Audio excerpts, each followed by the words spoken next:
Assalamualaikum warahmatullahi wabarakatuh. Berkata Rasulullah SAW, siapa orang yang mendatangi ulama, mendatangi kiai, mendatangi ustadz, mendatangi guru-guru agama, sama seperti kalian mendatangiku, kata Rasul. Siapa orang yang musafahah, mencium tangan ulama, mencium tangan kiai, mencium tangan guru-guru agama, sama seperti kalian mencium tanganku. Dan siapa orang yang di dunia duduk berkumpul bersama ulama, duduk berkumpul bersama orang-orang soleh, duduk berkumpul bersama para kiai, sama seperti kalian duduk denganku di dunia. Dan siapa orang yang duduk denganku di dunia, kelak di yaumil kiamah akan aku dudukkan dia bersamaku. Para sahabat-sahabat yang mulia, beliau-beliau ingin masuk surga. Tujuannya itu bukan istana yang temboknya terbuat dari emas putih, bukan istana yang tanahnya terbuat dari kasturi, bukan bidadari-bidadari, bukan telaga Al-Kautsar, bukan telaga Al-Haud. Tujuan para sahabat masuk surga, tujuan para sahabat masuk surga satu, berkumpul dengan Nabi Muhammad SAW. Bagaimana caranya biar kita bisa berjumpa dengan Nabi? Di akhirat kita nak bakal bisa berjumpa dengan Nabi. Di akhirat kedua mata kita nak bakal bisa memandang wajah Nabi. Kalau di dunia kita jauh dari majlis-majlis Nabi Muhammad. Kenapa? Karena kadar kedekatan kita dengan Nabi kelak di akhirat, jarak jauh atau dekatnya kita dengan Nabi nanti di akhirat, itu menurut kadar kedekatan kita di dunia dari majelis-majelis seperti ini. Jaraknya kita dengan Nabi nanti di akhirat itu menurut jarak jauh atau dekatnya kita di dunia dengan majelis-majelis seperti ini. Kenapa? Karena majelis seperti ini, perkumpulan seperti ini warisan Nabi Muhammad. Warisannya Nabi, ilmu, amal, akhlak, wara, khauf, ikhlas, sabar, takwa, istiqamah, ibadah, zuhud, qanaah. Ini warisan Nabi Muhammad. Abu Hurairah radhiyallahu anhu, beliau pergi ke pasar. Beliau berkata, wahai orang-orang pasar, di masjid sedang dibagi-bagikan warisannya Nabi. Yang berdagang menutup dagangannya, yang berbisnis menghentikan bisnisnya, mereka pergi ke masjid. Ketika mereka sampai ke masjid, mereka bilang, wahai Abu Hurairah, mana katanya sedang dibagi-bagikan warisannya Nabi? Di sini cuma ada halago-halago ilmu, cuma ada perkumpulan-perkumpulan ilmu. Apa kata Abu Hurairah? Perkumpulan ilmu, majelis ilmu, itulah warisan Nabi Muhammad.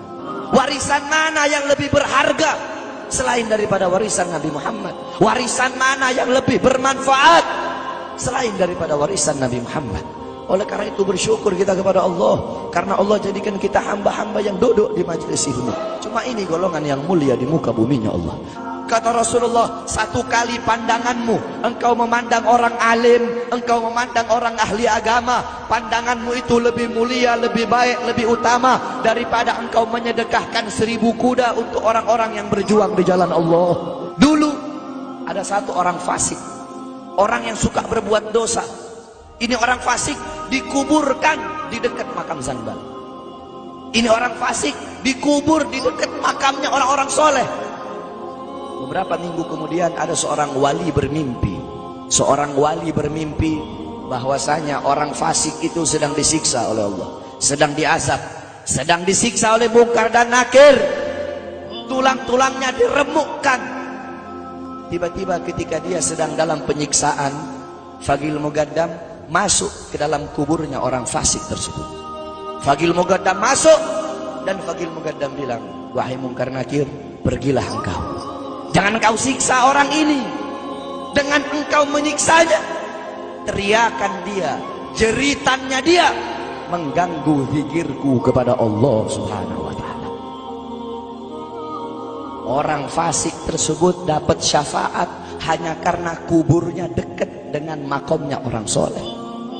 Dalam sebuah athar, Allah Subhanahu wa ta'ala bertanya kepada Jibril tentang seorang hamba. Wahai Jibril, tanya kepada hamba tersebut, apakah dulu ketika di dunia dia pernah duduk bersama ulama? Ditanya oleh Jibril, tidak pernah, aku tidak pernah duduk bersama ulama. Tanya kepadanya, apakah dia pernah makan bersama ulama? Ditanya, dia bilang tidak pernah makan bersama ulama. Tanya kepadanya, apakah garis keturunannya ada yang bersambung kepada ulama? Ditanya, ternyata tidak ada. Apakah dia cinta ulama, kenal ulama? Tidak. Kata Allah, masukkan orang ini ke surga. Jibril berkata, kenapa kau masukkan ke surga? Dia nggak pernah duduk bersama ulama, tidak pernah makan bersama ulama, orang alim bukan. Kata Allah, karena dia mencintai seseorang, yang dimana seseorang yang dia cintai cinta kepada ulama. Orang itu tidak langsung cinta ulama, tidak, tapi dia mencintai seseorang.